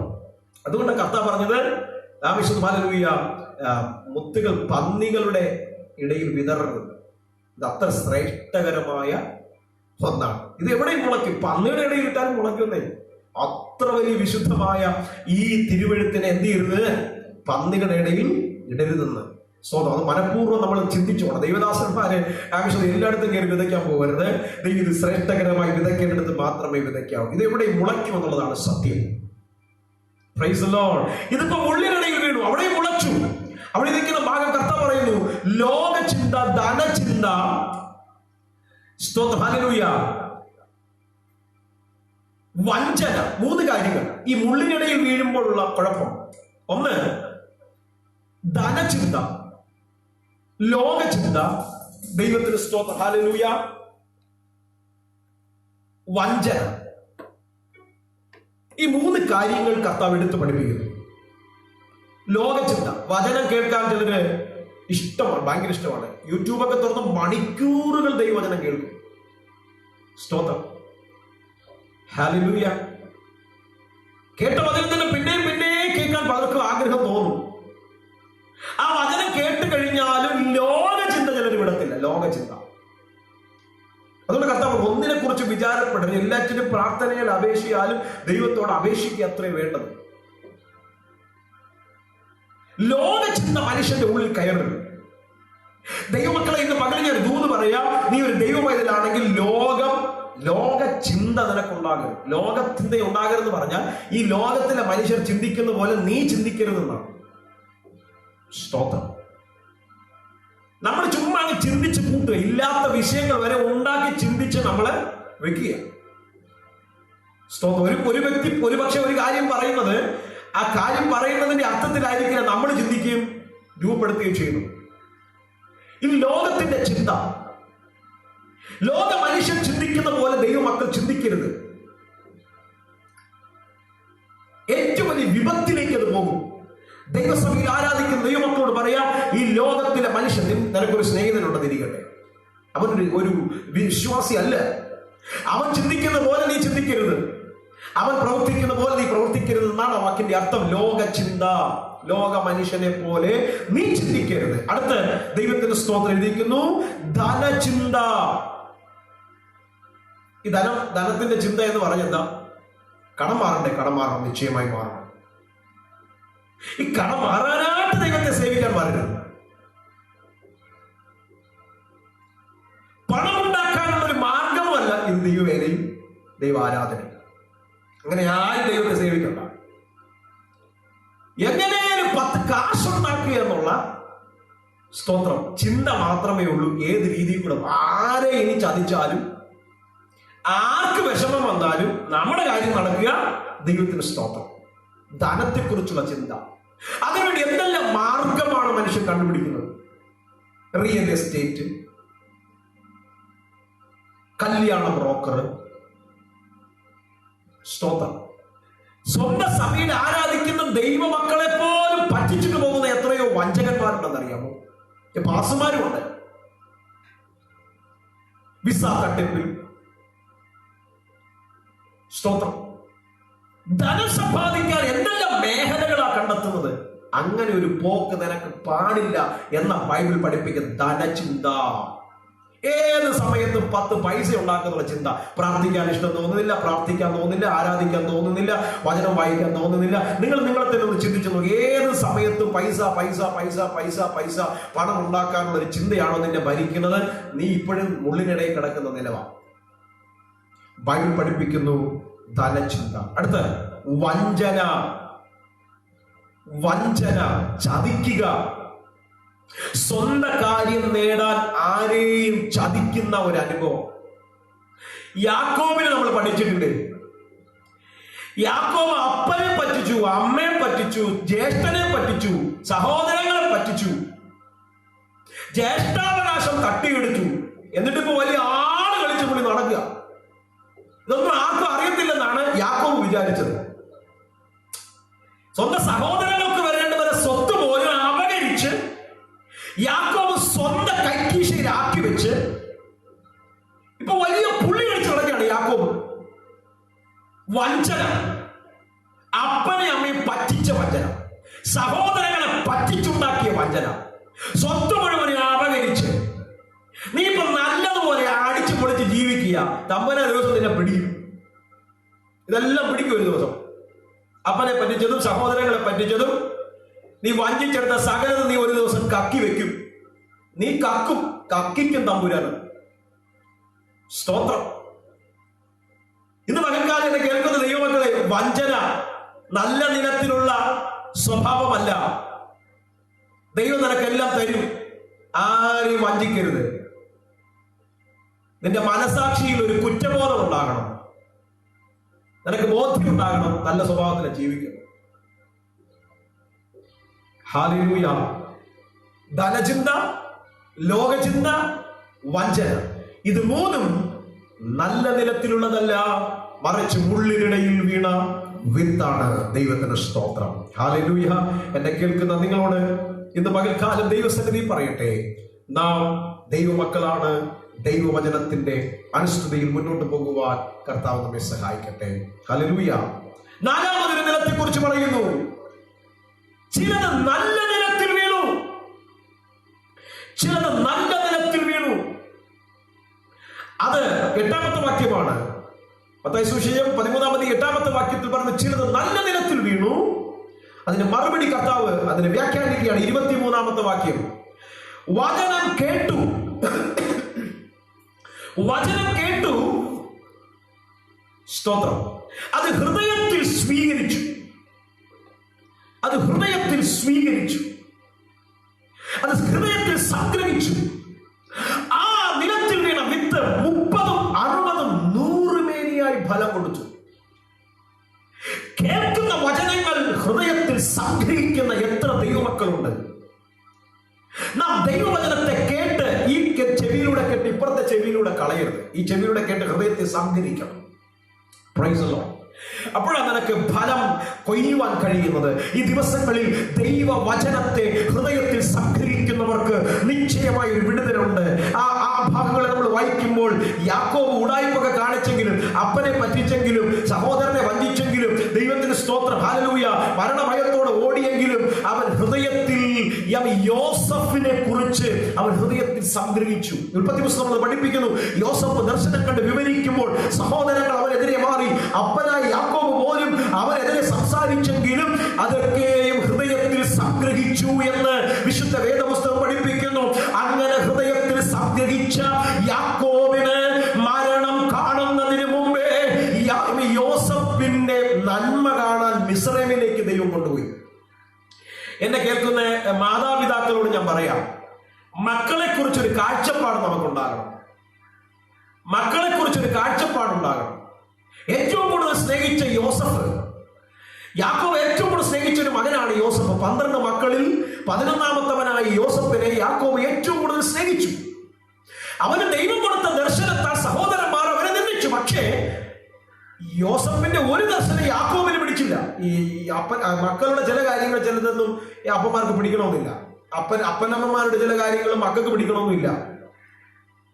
അപ്പനെ പിടിച്ചില്ലെങ്കിലും അപ്പൻ അത് ഹൃദയത്തിൽ സംഗ്രഹിച്ചു. കാരണം യോസഫ് പറഞ്ഞത് നല്ല കാര്യങ്ങൾ.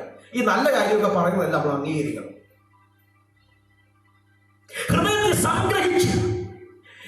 യാക്കോബിന് മനസ്സിലായി യോസഫ് പറയുന്നത് ഇന്നൊന്നുള്ള കാര്യങ്ങൾ നാളുകളിൽ വെളിപ്പെടാനുള്ള ചിലതാണ് എന്ന് ഗൗരവം മനസ്സിലാക്കിയിട്ട്, ദൈവിക ദർശനമാണെന്ന് മനസ്സിലാക്കിയിട്ട് യോസഫിന്റെ ദർശനത്തെ ആവശ്യം പറയുമ്പോൾ യാക്കോബ് അത് ഹൃദയത്തിൽ സംഗ്രഹിച്ചു. അതുകൊണ്ട് എന്ത് ചെയ്തറിയാമോ? അവന്റെ ജീവൻ, അവന്റെ പ്രാണൻ, യാക്കോബ് മരിക്കുന്നതിന് മുമ്പ്, അപ്പനായി യാക്കോബ് മരിക്കുന്നതിന് മുമ്പ് യോസഫിനുണ്ടായ അനുഗ്രഹങ്ങൾ മൊത്തം ആവശ്യം യാക്കോബിന് അനുഭവിക്കാൻ കഴിഞ്ഞു. സ്തോത്രം, ഹല്ലേലൂയ. യാക്കോബ് വാർദ്ധക്യാവസ്ഥയിൽ ഇരിക്കുമ്പോൾ കനാനിൽ നിന്ന് യോസഫ് തന്റെ സഹോദരങ്ങളെ അയച്ച് യാക്കോബിനെ മിസ്രൈമിലേക്ക് കൊണ്ടുവന്നൊരു ചരിത്രമുണ്ട്. ഉൽപ്പത്തി പുസ്തകം 43-ാം അധ്യായം പഠിപ്പിക്കുന്നു. യോസഫ് പറയുകയാണ് സഹോദരങ്ങളോട്, മിസ്രൈമിൽ എനിക്കുള്ള ധനത്തെ, എനിക്കുള്ളതിനെ കാണേണ്ടതിന് നിങ്ങൾ പോയി എന്റെ അപ്പനെ ഇവിടെ കൊണ്ടുവരുവീൻ. ഹല്ലേലൂയ. കണ്ടോ, അവ ഹൃദയത്തിൽ സംഗ്രഹിച്ച, അവ ഹൃദയത്തിൽ ദൈവിക വെളിപ്പാടുകളെ, ദൈവത്തിന്റെ തിരുവെഴുത്തിന്, ദൈവത്തിന്റെ വചനത്തെ സംഗ്രഹിച്ച യാക്കോബിന് തന്റെ മരണത്തിന് മുമ്പേ മക്കളുടെ നന്മ കാണുവാനിടയായി തീർന്നു. സ്തോത്രം. ഹൃദയത്തിൽ ദൈവവചനം സംഗ്രഹിക്കണം. രണ്ടാമത്തെ കാണാൻ കഴിയുന്നു മറിയയെ കുറിച്ച് എഴുതിയിരിക്കുന്നത് ഇങ്ങനെയാണ്. സ്തോത്രം. യേശു ക്രിസ്തു അവ തിരുവെഴുത്തുകളെയൊക്കെയും പള്ളിയിൽ നിന്നുകൊണ്ട് പറയുമ്പോൾ ശതാധിപന്മാരും ന്യായശാസ്ത്രിമാരും പറഞ്ഞു, അയ്യോ ഇത്ര ലാവണ്യമുള്ള വാക്കുകൾ, ഇത് ഇവൻ അച്ഛന്റെ മകനല്ലയോ? ഇവൻ മറിയുടെ മകനല്ലയോ? യോസഫിന്റെ മകനെയല്ലയോ? ഇവന്റെ വായിൽ ഇവൻ എങ്ങനെ ഈ വാക്കുകളൊക്കെ വരുന്നു? ഇതൊക്കെയും പറയുമ്പോഴും ഇതൊക്കെയും സംഭവിക്കുമ്പോഴൊക്കെയും ബൈബിൾ പഠിപ്പിക്കുന്നു, മറിയ അവനെ കുറിച്ച് ഇതൊക്കെയും ഹൃദയത്തിൽ സംഗ്രഹിച്ചു. Price the Lord. കരങ്ങളെ ഉയർത്തി കർത്താവിനെ സ്തുതിച്ചാൽ ഹൃദയത്തിൽ ദൈവത്തിന്റെ തിരുവെഴുത്തുകളെ സംഗ്രഹിക്കുന്നവരായി തീരണം. Price the Lord. വിശുദ്ധ വേദപുസ്തകം ശക്തമായി നമ്മെ പഠിപ്പിക്കുന്നു. ഹല്ലേലൂയ. ഹൃദയത്തിൽ നാം ഇതിനെ സംഗ്രഹിക്കുന്നവർ, ഇതിനെ കരുതുന്നവരായിരിക്കണം. ഇതൊരു സ്റ്റോർ റൂം ആക്കി നാം മാറ്റണം. ഇതൊരു ഹല്ലേലൂയ ഇതൊരു ദൈവവചനം സൂക്ഷിക്കുന്ന പണ്ഡികശാലയാക്കി മാറ്റണം. ദൈവത്തിന്റെ സ്തോത്രം. നിരവധി തിരുവെഴുത്തുകളെ ഹൃദയത്തിൽ ആഴമായി പതിച്ച് നല്ല നിലത്തിൽ വീഴുന്ന വിത്തുകളെ പോലെ വിത്ത് മുളയ്ക്കും. നല്ല ഹൃദയമായിരിക്കണം. സ്തോത്രം. ദൈവവചനത്തിന് കൂട്ടുകയോ കുറയ്ക്കാതെ നല്ല മനസാക്ഷിയുള്ളവരാണ് ഈ ദിവസങ്ങളിൽ ദൈവത്തിന്റെ വചനത്തെ മുളപ്പിക്കുവാൻ തക്കവണ്ണം നിന്റെ പ്രതിസന്ധികളിൽ, പ്രതികൂല ഘട്ടങ്ങളിൽ, നിന്റെ അതിവിദൂര ഭാവി സമയങ്ങളിലും നിനക്ക് പ്രയോജനപ്പെടേണ്ട ദൈവവചനത്തെ വഴിയരിയിൽ കൊണ്ടിടല്ലേ, മുള്ളിനിടയിൽ കൊണ്ടിടല്ലേ, പാറസ്ഥലത്ത് കൊണ്ടിടല്ലേ. നിന്റെ ഹൃദയം നല്ല നിലമാക്കി മാറ്റുവാൻ ഇടയായി തീരണം. നിശ്ചയമായി ദൈവവചനത്തിന്റെ ശക്തി നമുക്ക് അറിയുവാൻ കഴിയും. ഹൃദയത്തിൽ ഇതിനെ സംഗ്രഹിക്കണം. അതെ, നല്ല നിലത്തിൽ വീണ വിത്തിനെ കുറിച്ച് കർത്താവ് പറയുന്നു, വചനം കേട്ട് ഹൃദയത്തിൽ സംഗ്രഹിക്കുന്നവർ തന്നെ. ഹല്ലേലൂയ. എന്നെ കേൾക്കുന്ന ദൈവമക്കളെ, ദൈവത്തിന്റെ വലിയ സാന്നിധ്യം ഈ ദിവസങ്ങളിൽ നമ്മുടെ മേൽ വെളിപ്പെടുത്തുവാൻ കർത്താവ് ഇടയാക്കി തീർക്കട്ടെ. ദൈവപ്രവൃത്തിയുടെ ആഴം നമ്മുടെ മേൽ വെളിപ്പെടുത്തുമാറാകട്ടെ. ഒരു ഭാഗം കൂടെ പറഞ്ഞ് നിങ്ങൾക്ക് വേണ്ടി പ്രാർത്ഥിക്കുവാൻ ആഗ്രഹിക്കുന്നു. അപ്പോസ്തലപ്രവൃത്തി പുസ്തകം വായിക്കുമ്പോൾ അപ്പോസ്തലന്മാരുടെ കാര്യങ്ങളിൽ വലിയ ജാഗ്രത കാണിച്ചൊരു അപ്പോസ്തലനായിരുന്നു ഫിലിപ്പോസ്. ദൈവത്തിന്റെ സ്തോത്രം. അദ്ദേഹം അപ്പോസ്തലന്മാരുടെ കാര്യങ്ങളൊക്കെ ഇങ്ങനെ കാര്യങ്ങളൊക്കെ ചെയ്തുകൊണ്ടിരിക്കുന്ന സമയത്ത് കർത്താവിന്റെ ഒരു വിളി പെട്ടെന്നുണ്ട്. ഞാൻ പറയാം, നാം ചെയ്യുന്ന കാര്യങ്ങളിൽ വിശ്വസ്തയോടെ നമ്മൾ ചെയ്തുകൊണ്ട്, നമുക്കിപ്പോ സുവിശേഷ വേല പബ്ലിക്കായിട്ട് ചെയ്യുവാൻ കഴിയുന്നില്ല. നമുക്കിപ്പോ പറ്റുന്ന ഏറ്റവും വലിയ ഒരു സാഹചര്യമാണ്, സന്ദർഭമാണ് മീഡിയാസ് എന്ന് പറയുന്നത്. നമുക്ക് പറ്റുന്ന അത്രയും നിലവാരത്തിൽ, ഇപ്പൊ പറ്റുന്ന നിലവാരത്തിൽ ദൈവവചനത്തിന്റെ ആഴങ്ങൾ മറ്റുള്ള എത്തിക്കാൻ ശ്രമിക്കുക. ദൈവത്തിന്റെ സ്തോത്രം. ചെയ്യുന്ന കാര്യത്തിൽ ഫിലിപ്പോസ് വിശ്വസ്തനായിരുന്നു. പ്രാർത്ഥിക്കാനുള്ള ദൈവം കൃപ തന്നു, പ്രാർത്ഥിച്ചുകൊണ്ടിരിക്കും. ആരാധിക്കാനുള്ള കൃപ ആരാധിച്ചുകൊണ്ടിരിക്കും. മറ്റുള്ളവരുടെ പേഴ്സണലായിട്ട് യേശുവിനെ കുറിച്ച് പറഞ്ഞുകൊണ്ടിരിക്കും. നിങ്ങൾക്ക് കഴിയുന്ന നിലവാരത്തിൽ തന്നിരിക്കുന്ന സാഹചര്യത്തിൽ ചെയ്യുന്നത് വിശ്വസ്തയോടെ ചെയ്യാൻ തുടങ്ങിയ ഫിലിപ്പോസിന്റെ മേൽ ഒരു വിളി ഉണ്ടായി. ഫിലിപ്പോസിനോട് കർത്താവ് പറഞ്ഞു, ഫിലിപ്പോസ് നീ എഴുന്നേക്കടാ, നീ നേർവീതിയിലോട്ട് ചെല്ല്. ഈ അപ്പോസ്തലന്മാർക്ക് വെച്ചുകൊണ്ടിരിക്കുന്ന പരിപാടിയൊക്കെ, ഈ ആഹാരമൊക്കെ വെച്ച് അവരെ കാര്യം വെച്ച് കുറച്ചു നേരത്തേക്ക് നിർത്ത്. ഞാൻ നിന്നെ വേറൊരു കാര്യത്തിലേക്ക് ഏൽപ്പിക്കാൻ പോകുക. ചില വിളികൾ ചിലരുടെ മേൽ വരാൻ പോകുകയാണ്. പരിശുദ്ധാത്മാവിന്റെ പകൽക്കാലം ശക്തമായി ദൂത് പറയുന്നു, ചിലരുടെ മേൽ ദൈവത്തിന്റെ വിളി ഇറങ്ങി വരാൻ പോകുകയാണ്. നിന്റെ തലമുറയുടെ മേൽ ദൈവത്തിന്റെ വിളി വരാൻ പോകുകയാണ്. അടുത്തൊരു തലമുറയെ ദൈവത്തിന് വേണ്ടി നിൽക്കുവാൻ, ദൈവത്തിന് വേണ്ടി ഓടുവാൻ, ദൈവത്തിന് വേണ്ടി അധ്വാനിക്കുവാൻ ദൈവം ചില തലമുറയുടെ മേൽ ദൈവത്തിന്റെ വിളിയെ ഈ ദിവസങ്ങൾ അയക്കുവാൻ പോകുകയാണ്. ദൈവത്തിന് സ്തോത്രം. നീ നേർവീതിയിലോട്ട് ചെല്ലുക. അവൻ ഫിലിപ്പോസ് ദൈവശബ്ദത്തിന് ഒന്നും മറുതിരിച്ചില്ല. അവൻ വേഗത്തിൽ എഴുന്നേറ്റു, നേർവീതിയിലേക്ക് ചെന്നു. ഈ നേർവീതി എന്ന് പറയുന്നത് ഒരു രാജപാതയാണ്. അതുവഴി എല്ലാ വണ്ടികളും പോകത്തില്ല. വല്ലപ്പോഴേക്ക് ദൈവ രാജാക്കന്മാരുടെ വിശിഷ്ടമാകുന്ന ആ വ്യക്തികളുടെ തേരുകളാണ് അതുവഴി കടന്നു പോകുന്നത്. ദൈവത്തിന് സ്തോത്രം. ഹല്ലേലൂയ. ഈ തേർവീതി എത്തുന്നത് ദൈവത്തിന് സ്തോത്രം. ഹല്ലേലൂയ. വലിയ പാപത്തിന്റെ കുത്തുടിയിലേക്കാണ്. ചരിത്രത്തിലേക്ക് പോകുവാൻ സമയമില്ല. അതുകൊണ്ട് ഞാൻ പറയും, ഈ വലിയ വാഹനങ്ങൾ, വിലയേറിയ രഥങ്ങൾ ഇതുവഴി വരും. വല്ലപ്പോഴേക്കാ വരുന്നത്. ദൈവത്തിന് സ്തോത്രം. ഹല്ലേലൂയ. ഒറ്റപ്പെട്ട അനുഭവത്തിൽ ഫിലിപ്പോസിനെ കൊണ്ട് നിർത്തി. ദൈവത്തിന് സ്തോത്രം. കുറച്ചു കഴിഞ്ഞപ്പോൾ എത്യോപ്യ രാജ്ഞിയുടെ ഷണ്ണൻ മന്ത്രി, ദൈവത്തിന് സ്തോത്രം, യെരൂശലേമിൽ ദൈവത്തെ ആരാധിക്കുവാൻ പോയിട്ട് അവൻ തിരിച്ചു വരികയാണ്. ദൈവത്തിന് സ്തോത്രം. ഹല്ലേലൂയ. തിരിച്ചു വരുന്ന സമയത്ത് വിദൂരങ്ങളിൽ ഈ ഫിലിപ്പോസിന് ഈ രഥത്തിന്റെ കുളമ്പടി ശബ്ദം കേൾക്കുവാൻ ഇടയായി തീർന്നു. ഹല്ലേലൂയ. ഞാൻ പറയും, ഇന്ന് നിനക്ക് കാണാൻ ഒന്നുമില്ലെങ്കിലും നിനക്ക് വേണ്ടിയുള്ള കുളമ്പടി ശബ്ദം വിദൂരങ്ങളിൽ ഉണ്ട്. അത് നിന്റെ കർണപ്പടങ്ങളിൽ ലെവലേശം കേട്ടു വരാൻ പോകുകയാണ്. അവ വ്യക്തമായി ഇപ്പോഴൊന്നും കാണാനും കേൾക്കാനും ഇല്ലെങ്കിലും അതിവിദൂരങ്ങളിൽ നിനക്കുള്ള നന്മ എന്റെ ദൈവം നിനക്ക് വേണ്ടി പറഞ്ഞയച്ചിട്ടുണ്ട്. എന്നെ കേൾക്കുന്ന ദൈവത്തിനെ, ഈ ലൈനിലൂടെ എന്നെ ശ്രദ്ധിക്കുന്ന ദൈവദാസനെ, ദൈവ പൈതലെ, നീ ഭാരപ്പെടണ്ട. നീ ഒറ്റപ്പെട്ട നേർവീതിയിലാണോ നിൽക്കുന്നത്? നീ ഭാരപ്പെട്ടു പോകരുത്, നീ നിരാശപ്പെട്ടു പോകരുത്, നീ തളർന്നു പോകരുത്. ദൈവ ശബ്ദത്തിൽ നീ ഉറച്ചു നിൽക്കുക. നിന്റെ വിടുതൽ ഇരുളിന്റെ അകത്തു നിന്ന് പുറത്തേക്ക് വരാൻ സമയമായി. സ്തോത്രം. ഹല്ലേലൂയ. ഈ ദിവസങ്ങളിൽ വിദൂരങ്ങളിൽ കേട്ട കുതിരയുടെ കുളമ്പടി ശബ്ദം അവന്റെ അടുക്കലെത്തി. അവന്റെ അടുക്കലൂടെ ആ രഥം പാസ് ചെയ്തു പോകുമ്പോൾ ആ രഥത്തിനോട് അവൻ ചേർന്ന് നടന്നു. സ്തോത്രം. നിങ്ങളൊരു രഥം പോകുന്നതിന്റെ സ്തോത്രം കൂടെ നമ്മുടെ ഡോളർ ഉണ്ടല്ലോ, നമ്മുടെ ഈ ടാറിന്റെ പണിക്കൊക്കെ ചെയ്യുന്ന അത് പോകുന്നതൊന്നുമല്ല.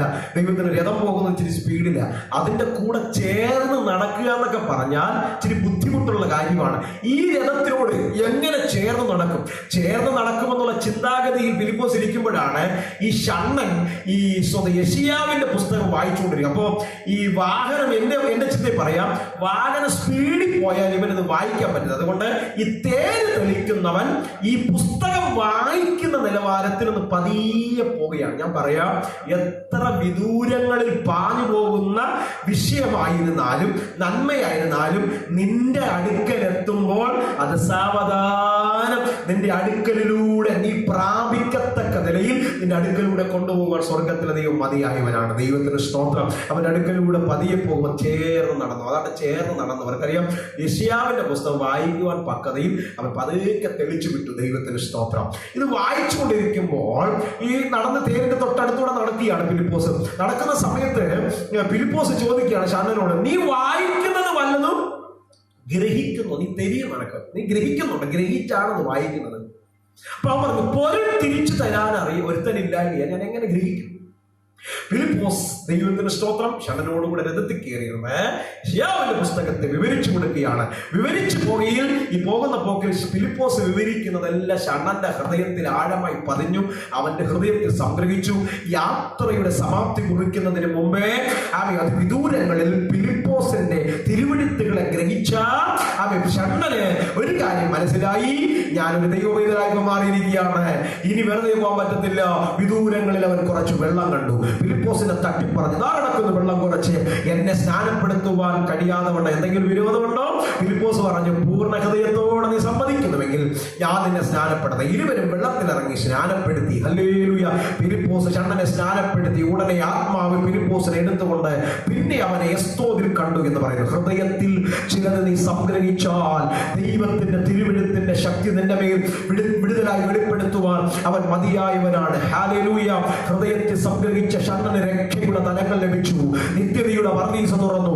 ഇന്ന് പകൽക്കാലം നല്ല ഹൃദയമുണ്ടെങ്കിൽ മാത്രമേ ദൈവം നമുക്ക് വേണ്ടി ചേർന്ന് തുറക്കുകയുള്ളൂ. ഈ പകലിൽ എന്നെ കേൾക്കുന്ന ദൈവവിധനെ, നിന്റെ മുമ്പിൽ സകല വാതിലുകളും കൊട്ടി അടയ്ക്കപ്പെട്ടിരിക്കാം. നിന്റെ ജീവിതത്തിൽ എല്ലാ നന്മകളും തീർന്നുപോയെന്ന് ചിന്തിക്കാം. ഞാനൊരു ശൂന്യമായ സ്ഥലത്താണ് നിൽക്കുന്നത് ചിന്തിക്കാം. ഞാൻ പറയാം, ഫിലിപ്പോസ് ഷണ്ണന് മാത്രമല്ല അനുഗ്രഹമായത്, ഫിലിപ്പോസിന്റെ ശുശ്രൂഷകളെ ഉറയ്ക്കുന്നതായി മാറി. ഇന്ന് പകൽക്കാലം എന്നെ കേൾക്കുന്ന ദൈവവിധനെ, ജീവിതത്തിന്റെ മേടുകളിൽ ഹൃദയം നല്ലൊരു നിലമായി മാറട്ടെ. ഹൃദയം നല്ലൊരു നിലമായി മാറും. നിന്നെ കണ്ട നല്ല നല്ല സൗന്ദര്യമൊന്നും കാണത്തില്ല, നല്ല ഷെയ്പ്പൊന്നും നിനക്കുണ്ടായെന്ന് വരത്തില്ല. പക്ഷെ നിന്റെ ഹൃദയം നന്നായിരുന്നാൽ മതി. സ്വർഗം കാണുന്ന നിന്റെ വെളുത്ത തൊലിയല്ല, ദൈവം കാണുന്നത് നിന്റെ ഷെയ്പ്പല്ല, ദൈവം കാണുന്നത് നിന്റെ നല്ല ഹൃദയമാണ്. നിറവും ഷെയ്പ്പൊക്കെ നോക്കി സ്നേഹിക്കുന്ന ഒരുപാട് പേരുണ്ട്. യേശു അങ്ങനെ സ്നേഹിക്കുന്നവനല്ല. സ്തോത്രം, ഹല്ലേലൂയ, ആമേൻ, സ്തോത്രം, ഹല്ലേലൂയ. കുറഞ്ഞവനെ വലിയവനെ വേർതിരിച്ചു കാണുന്നവനല്ല ദൈവം. ഞാനിങ്ങനെ പറയാറുണ്ട്, കൊട്ടാരത്തിലിരിക്കുന്ന രാജ്ഞിയും കൊട്ടാരത്തിന്റെ സിംഹാസനത്തിലിരിക്കുന്ന രാജ്ഞിയും ഒരു തെരുവിലെ വേശ്യയും രക്ഷിക്കപ്പെട്ട് ഒരു പായിൽ വന്നാൽ ഒരൊറ്റ പാത്രത്തിൽ നിന്ന് വീഞ്ഞ്, സ്തോത്രം, പകരാൻ കൊടുക്കുന്നവനാ ദൈവം. അല്ലാതെ രാജ്ഞി എന്ന് പറഞ്ഞ് നീ സിംഹാസനത്തിലേക്ക് നിനക്ക് അവിടെ കൊണ്ടുവരാം, നീ തെരുവിലെ വേശ്യയില്ല, നീ അവിടെ നിൽക്ക, അങ്ങനെയൊന്നും ചെയ്യുന്നവനല്ല. തെരുവിലെ വേശ്യയും കൊട്ടാരത്തിലെ രാജ്ഞിയും ഒരു പാത്രത്തിൽ നിന്ന് കുടിക്കുന്ന സ്നേഹം, അതിനെയാണ് നല്ല ഹൃദയം എന്ന് പറയുന്നത്. ദൈവത്തിന്റെ ഹൃദയം ഗ്രഹിക്കുന്നവനാണ്, ദൈവത്തിന്റെ ഹൃദയം ഗ്രഹിക്കുന്നവനാണ്. ആ ദൈവത്തിന്റെ ഹൃദയം ഗ്രഹിക്കുന്നവന് മാത്രമേ നല്ല ഹൃദയമായിരിക്കാൻ പറ്റുകയുള്ളൂ. അവിടെ വഞ്ചനയില്ല, ലോഹമോഹമില്ല. സ്തോത്രം. എന്നെ കേൾക്കുന്ന ദൈവമക്കളോട് ഇന്ന് പകൽക്കാലം കർത്താവിന്റെ 8 ദിവ്യ ഉപമകളുടെ ഒന്നാമത്തെ ഉപമ സ്തോത്രം, വിതക്കാരന്റെ. ഇന്ന് പകൽക്കാലം നിന്റെ ഉള്ളിൽ വിതച്ചിരിക്കുന്ന ഒരു വിത്തുണ്ട്. ആ വിത്ത് മറ്റൊന്നുമല്ല, നിത്യതയുടെ വിത്താണ്. ആ നിത്യതയുടെ വിത്ത് വളരുവാൻ ഇടയായിത്തീരണം. നിത്യതയ്ക്ക് വേണ്ടി വളരുവാൻ ഈ ദിവസങ്ങൾ ദൈവമക്കൾ തയ്യാറാകണം. കർത്താവിന്റെ വരവ് ഏറ്റവും അടുത്തിരിക്കുന്നു. അതെ, നമ്മുടെ മേൽ വിതയ്ക്കപ്പെട്ട വിത്ത് ജീവന്റെ വിത്താണ്. അത് വളരണം. കെടുന്ന ബീജത്താലല്ല, കെടാത്തതും നിലനിൽക്കുന്നതുമായ ദൈവവചനത്താൽ തന്നെ നിങ്ങൾ വീണ്ടെടുത്തിരിക്കുന്നു എന്ന് ദൈവം വീണ്ടും ജനിച്ചിരിക്കുന്ന കർത്താവിന്റെ വചനം നമ്മെ പഠിപ്പിക്കുന്നു. അതേ, ദൈവം നമ്മുടെ ഹൃദയത്തിനകത്തിട്ടിരിക്കുന്ന വിത്ത് മുളയ്ക്കുന്ന, വളരുന്ന, എവിടം വരെ? നിത്യത വരെ വളരുന്ന, ക്രിസ്തുവിന്റെ തല വരെ വളരുന്ന ജീവന്റെ വിത്താണ് നമ്മുടെ ഉള്ളിൽ കിടക്കുന്നത്. അത് വഴിയരികിൽ ഇടാനുള്ളതല്ല, മുള്ളിനിടയിലുള്ളതല്ല, ആവശ്യം പാറസ്ഥലത്ത് വിടാനുള്ളതല്ല, നല്ല ഹൃദയത്തിൽ വീഴുവാനുള്ളതാണ്, നല്ല നിലത്തിൽ വീഴുവാനുള്ളതാണ്. അത് അവ മുളച്ചു കഴിഞ്ഞാൽ 30, 60, 100 മേനിൽ കൊയ്ത്തുണ്ട്. അതേ ദൈവദാസന്മാരെ, നമുക്കൊരു കൊയ്ത്തുണ്ട്. ദൈവസഭകളെ, നമുക്കൊരു കൊയ്ത്തുണ്ട്. ആത്മാക്കളെ കൊയ്തെടുക്കുന്ന ഒരു ദിവസമുണ്ട്.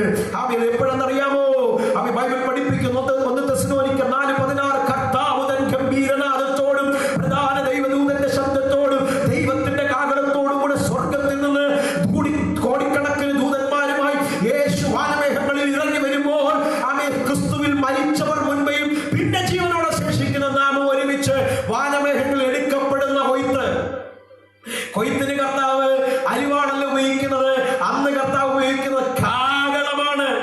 കൊയ്യാൻ കർത്താവ് ഉപയോഗിക്കുന്ന ആയുധം അരിവാളല്ല, അന്ന് ഉപയോഗിക്കുന്നത് അരിവാളല്ല, കാഹളമാണ്. കർത്താവ് തൻ ഗംഭീരനാദം, പ്രധാന ദൈവദൂതന്റെ ശബ്ദം, ദൈവത്തിന്റെ കാഹളം, ഈ ആയുധം വെച്ച് കർത്താവ് അങ്ങ് കൊയ്തെടുക്കും കോടിക്കണക്കിന് വിശുദ്ധന്മാരെ.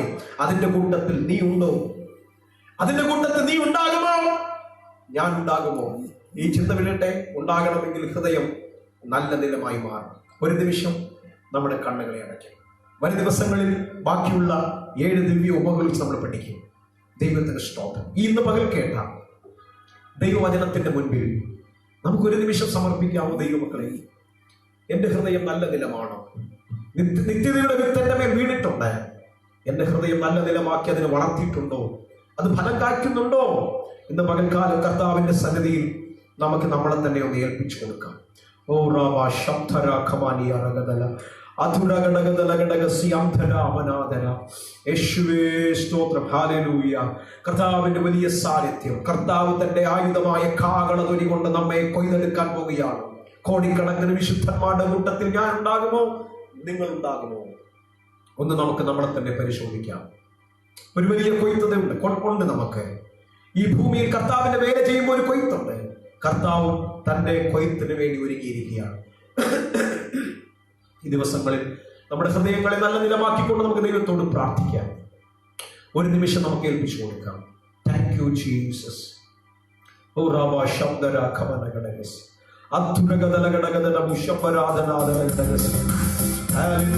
ദൈവത്തെ നമുക്ക് സമർപ്പിക്കാം.